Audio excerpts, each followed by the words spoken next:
और काज़ा में जैसे ही हम उठे, हमें दिखी बर्फ़ की मोटी मोटी चादर। और इस चादर में रेंगते हुए डोगेश भाई के साथ हम लोग निकल लिए सैर पर। और डोगेश भाई हमारे आगे चल चल के रास्ता बनाता गया और हमारा पथ प्रदर्शित करता रहा। और उसके बाद में डोगेश भाई को कहीं पे दिखा शिकार और डोगेश भाई हो लिए फरार। डोगेश भाई के फरार होने के बाद में जैसे ही हम लोग जा रहे थे, हमने देखा चिमनी के ऊपर कम से कम 10 इंच मोटी बर्फ़ की चादर जमी हुई थी। इसे देखकर हमारा दिल खुश हो गया, क्योंकि यही वो लम्हा था जिसके लिए हम काज़ा आए थे। तभी हम लोग आगे बढ़ते रहे और बढ़ते हुए हमने देखा जो हमारी गाड़ी अभी तक एक सुनहरे रंग में रंगी हुई थी, वो अब एक सफ़ेद नुमा कार बन चुकी थी।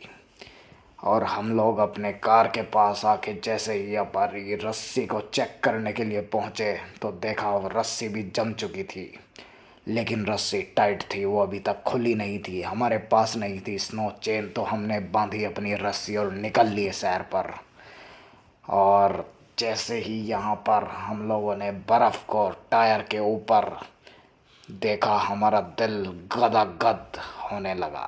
और ये आनंद लेते हुए हम लोग आगे बढ़े और सोचने लगे कि यार गेट तक कैसे पहुंचा जाए, क्योंकि गाड़ी के गेट तक का रास्ता चादर से ढक चुका था। तभी हम लोग आगे बढ़े और हम लोगों ने थोड़ा सा साहस करके जैसे ही गाड़ी का गेट खोलने की कोशिश की, हमारे ध्यान आया कि नहीं, गाड़ी का गेट जम चुका है, पहले हमें बर्फ़ हटानी चाहिए। और बर्फ़ हटाते ही हमारे हाथ ठंड से झटपटा उठे। इसी झटपटाहट के साथ में हम लोगों ने वापस गाड़ी का गेट खोलने की कोशिश करी और इस बार हम सफल हुए। गाड़ी का गेट खोलने के बाद अंदर का जो माहौल था वो बेहद ही खूबसूरत था, क्योंकि गाड़ी के चारों तरफ बर्फ़ और आप उसके अंदर बैठे हुए हों, तो जो दृश्य आपको आता है वो अनुभव ही अनमोल है। इसी अनमोल अनुभव के साथ में हम लोग गाड़ी को अब स्टार्ट करने की ओर बढ़ चुके थे। लेकिन हमारे सामने एक बहुत बड़ी कठिनाई थी डीजल के जम जाने की और इंजन के जम जाने की। तो हम लोगों ने फैसला लिया कि पहले हम गाड़ी को 3 से 4 बार इग्निशन देंगे। इग्निशन से हीटर मिलने के बाद हो सकता है ये आसानी के साथ में स्टार्ट हो जाए। तो हम लोगों ने एक बार फिर से इग्निशन दिया और इस बार इग्निशन देते ही जैसे ही हमें ये यहाँ पर हीटर का साइन दिखा, ये हीटर का साइन, तब हमारे अंदर थोड़ा सा साहस जागा और हमें लगा कि हाँ, हम गाड़ी को स्टार्ट अब कर पाएंगे। तभी हम लोगों ने फ़ैसला लिया कि एक बारी और इग्निशन देना चाहिए। और इस इग्निशन के बाद में हम लोगों ने यहाँ पर सोचा कि अब क्या हाथी मार दी जाए, और हम लोगों ने इग्निशन दे दिया। तभी हम लोग की गाड़ी जो है वो अब धीरे धीरे स्टार्ट हो गई। स्टार्ट तो नहीं हुई थी, लेकिन घड़ घड़ घड़ घड़ घड़ घड़ घड़ घड़ घड़ घड़ घड़ घड़ घड़ घड़ घड़ करती रही।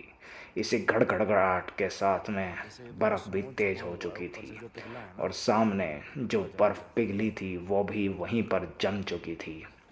पीछे हम लोगों ने गाड़ी का निरीक्षण किया तो देखा कि अब जो गंदगी थी वो गंदगी भी वहाँ पर जम चुकी थी।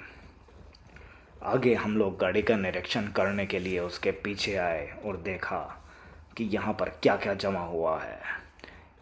इसके पश्चात हम लोगों ने सोचा कि अब आगे क्या करना चाहिए।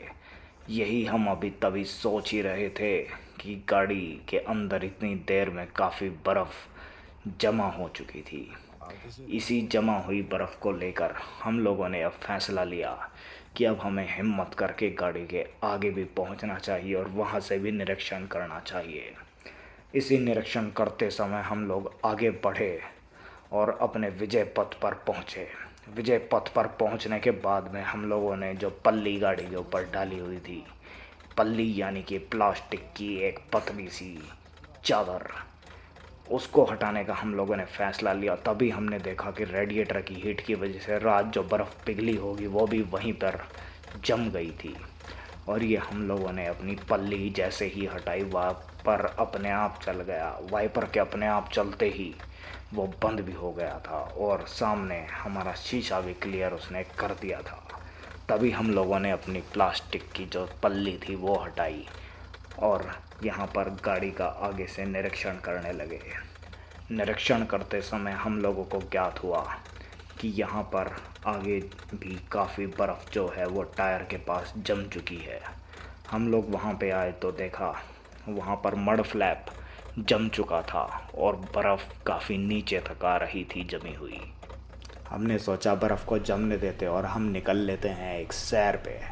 सैर पे जैसे ही हम लोग निकले तो हमने देखा हमें सामने घंटा कुछ नहीं दिखाई दे रहा है।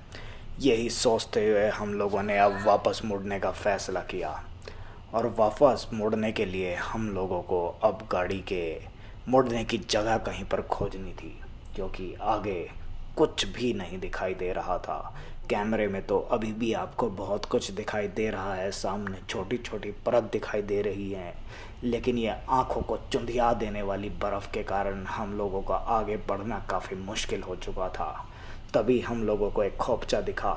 हमने सोचा इसी खोपचे से अपनी गाड़ी मोड़ देनी चाहिए। हम लोगों ने टायर घुमाते हुए और पिछला गियर लगाते हुए गाड़ी को रिवर्स करना शुरू कर दिया। जैसे ही हम गाड़ी को पीछे लेकर पहुंच रहे थे तभी हमारे सामने एक बर्फ़ की चादर सामने आ गई। हमने तभी सोचा कि अब क्या किया जाए। इस बर्फ़ की चादर के ऊपर क्या गाड़ी चढ़ा देनी चाहिए या एक बारी आगे करके तब पीछे चढ़ा देनी चाहिए। हम लोगों ने पहले आगे ली, उसके बाद पीछे जाने का फ़ैसला किया और पीछे गियर लगा के हम लोग तेज़ी के साथ में थोड़ा सा ऊपर बढ़ने की कोशिश करें और वहाँ पर वो कोशिश हमारी सफल हुई।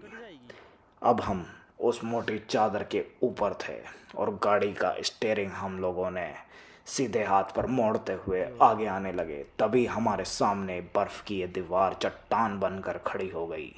हम लोगों ने अपनी गाड़ी रोकी और सोचा हम ही पीछे चलते हैं और हम लोगों ने वापस पीछे की ओर पलायन किया। पीछे की ओर पलायन करने के बाद अब हमें आगे अग्रसर होना था। अपने विजय पथ पर अग्रसर होने के लिए हम लोग आगे और पीछे की जद्दोजहद में लगे पड़े थे। अब इसे आगे चलना कहना चाहिए या पीछे जाना कहना चाहिए, ये तो आप लोग फैसला कीजिएगा। हम तो बस चलते रहे और इसी जद्दोजहद के बाद फाइनली हमारी गाड़ी जो थी वो मुड़ चुकी थी और हम लोग वापस से तैयार थे अपने मंजिल की ओर बढ़ने के लिए। और मंजिल थी वापस वही होम स्टे जिसको ढूंढ के हमें वहीं पर सो जाना था।